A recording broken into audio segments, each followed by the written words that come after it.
rồi, nó cắn anh bây giờ. Nè nó cặp cái cây, nó cặp lên từ từ nè, cái cặp vô tay. Đúng như đúng rồi luôn. Bữa nó mới cắn. Đúng như đúng rồi.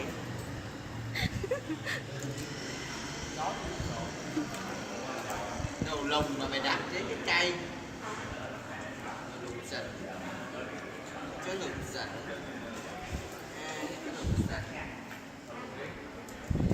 Trời ơi, bắt nhỏ cắn cây hoài anh ơi. Tội nó. Tội gì cắn cây mà tội gì? Cắn anh Lưu kìa con. Cắn anh Lưu kìa con. Cắn anh Lưu đi con. Không. Trời ơi.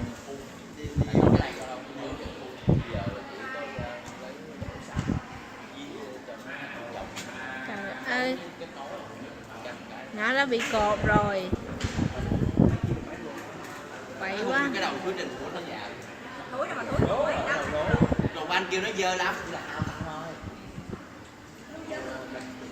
Cái đầu nó không chua bằng đầu của Lục Anh luôn. Đầu